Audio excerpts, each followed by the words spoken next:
عزیزان من یا علی مدد،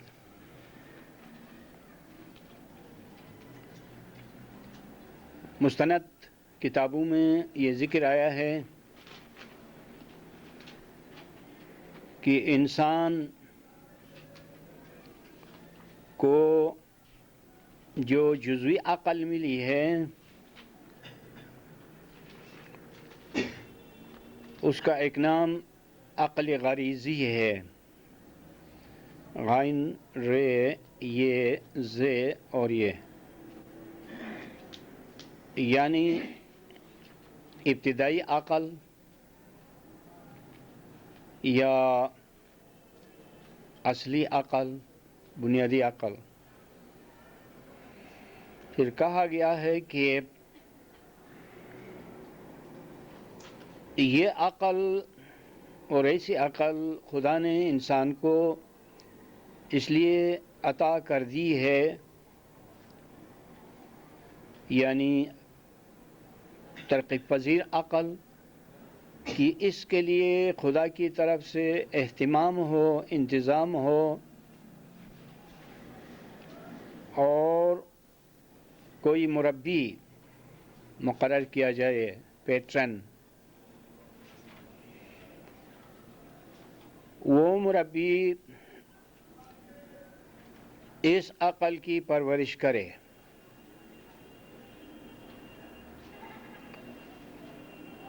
اصل لفظ پروردگار ہے کہ ہم نے اس کو مربی کہا، یعنی دنیا میں خدا کی طرف سے کوئی پالنہار ہونا چاہیے، کوئی مربی ہونا چاہیے، تاکہ اس عزیز و شریف حصے کی پرورش کرے، یعنی عقل کی۔ وہ حصہ دوسری مخلوقات میں سے صرف انسان ہی کو ملا ہے۔ اس مناسبت سے وہ بہت ہی شریف ہے اور بہت ہی عزیز ہے، یعنی معزز ہے، کہ حیوان کو یہ عقل نہیں ملی۔ تو دیکھا آپ نے اس عقل جزوی کی اہمیت کو، اور دوسری مخلوقات پر انسان کو جو برتری حاصل ہے اس کی وجہ بھی یہی ہے کہ جو چیز انسان کو ملی ہے وہ کسی اور مخلوق کو نہیں ملی ہے، اور وہ ہے عقل جزوی۔ لیکن خدا یہ نہیں چاہتا ہے کہ عقل جزوی ہمیشہ ہی خام و ناتمام رہے، بلکہ اس کو درجہ کمال تک پہنچانے کے لیے خدا نے ایک مربی دنیا میں رکھا ہے، اور وہ مربی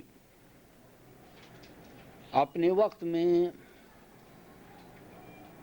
پیغمبر اکرم صلی اللہ علیہ وسلم تھے،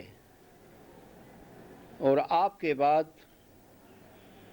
آپ کا برحق جانشین ہے، جو عقل جزوی کی تربیت و پرورش کرتا ہے۔ بس امام کا خاص کام یہی ہے کہ وہ عقلی جزوی کی پرورش کرتا ہے اور اس کو درجہ بدرجہ کمال تک پہنچا دیتا ہے۔ لیکن جو لوگ ان کی اطاعت کرتے ہیں، انہی کی عقل کی پرورش کرتا ہے، اور جو امام کو تسلیم نہیں کرتے ہیں ان کی عقلی پرورش کی ذمہ داری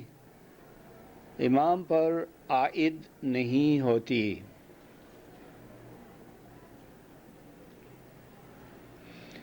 جیسے دنیا میں جو لوگ خدا کو نہیں مانتے ہیں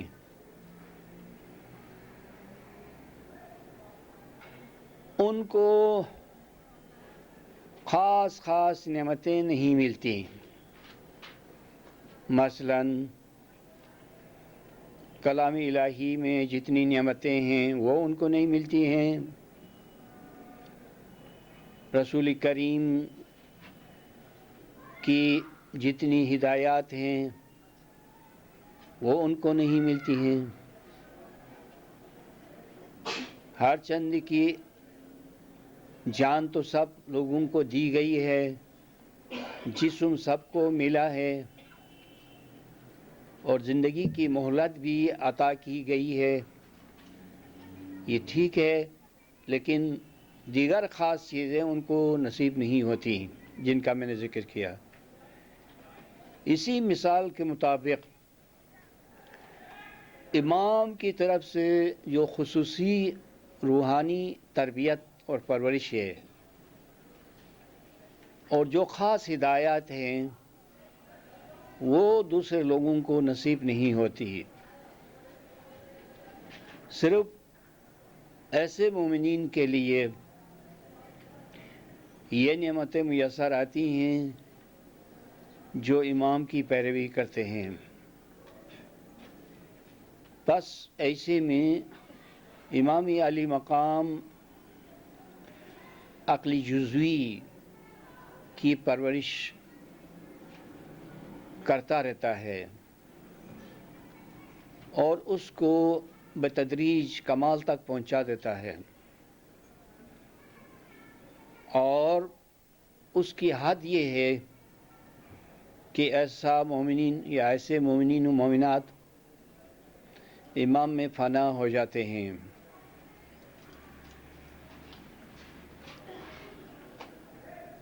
فنا ہو جانے کا تصور بنیادی طور پر قرآن عظیم ہی میں ہے، لیکن اس سے صوفیوں نے ادبی اور اصطلاحی فائدہ اٹھایا، اور یہ اچھی اصطلاح ہے، حقیقت ہے، جو چیز واقعاً قرآن میں ہوتی ہے وہ حقیقت ہوتی ہے، وہ سچ ہوتی ہے۔ پس امام ان عظیم روحوں کو اپنی ذات میں واصل کر لیتا ہے جو امام کی اطاعت کرتی ہیں، اور اس کا مطلب ہے کہ امام میں فنا ہو جانا۔ سمجھانے کے لیے یہ عمدہ اصطلاح ہے۔ آپ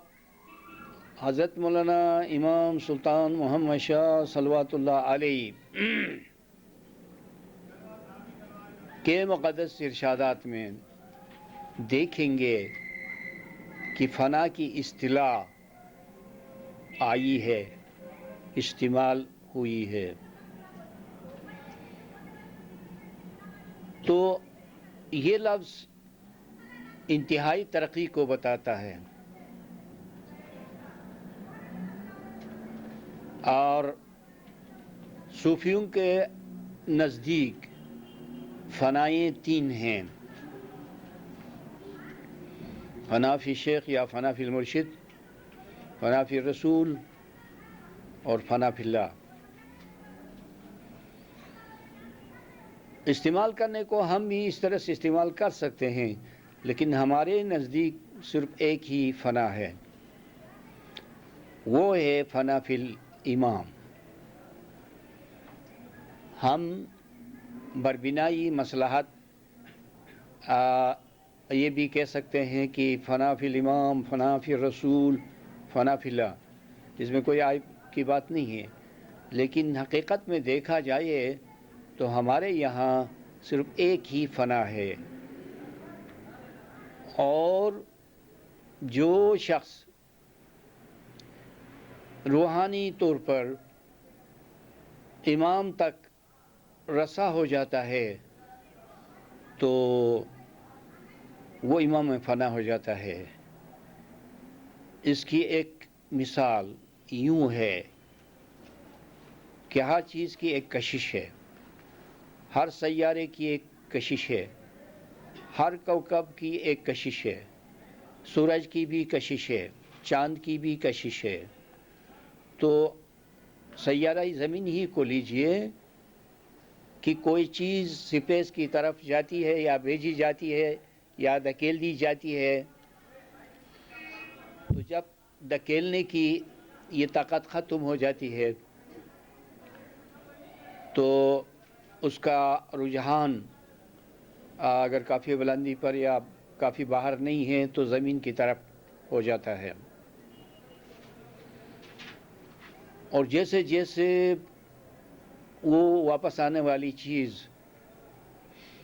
زمین سے قریب تر ہوتی جاتی ہے، ویسے ویسے اس کی رفتار اور زمین کی کشش زیادہ سے زیادہ ہونے لگتی ہے۔ اس مثال سے میری غرض یہ ہے کہ جو مومن نفس امارہ کی کشش سے آزاد ہو کر امام کی محبت اور عشق کی کشش سے قریب تر ہو جاتا ہے تو وہ بڑی آسانی سے اور بڑی تیزی سے امام کی طرف، امام کے نور کی طرف، منزل فنا کی طرف کھینچ جاتا ہے، کہ وہ کشش اس کو البتہ نہیں چھوڑتی ہے۔ تعان کی ایسی روح، ایسا شخص، ایسا مومن، ایسی مومنہ امام میں فنا ہو جائے، ایک بار فنا ہو جانے کے بعد اس کو نجات ملتی ہے، اور پھر وہ اصل سے واصل ہو جاتا ہے۔ اصل سے واصل بندہ مومن روح کے بالائی سرے سے پہلے ہی سے ہے، لیکن اب انائی سفلی سے بھی اصل سے واصل ہو جاتا ہے۔ ہم نے اپنی تحریروں میں جتنی مثالیں پیش کی ہے روح سے متعلق، ان میں ایک مثال یہ بھی ہے کہ روح کے دو سرے ہیں، ایک سرا عالم علوی میں ہے، مونو ریئلٹی میں ہے، خدا کے ہاتھ میں ہے، خدا کے نور سے واصل ہے، اور دوسرا سرا جو سفلی ہے وہ اس زمین پر ہے، اور جو روح کا سرا زمین پر آیا ہے یہ واپس جانے کے لیے ہے۔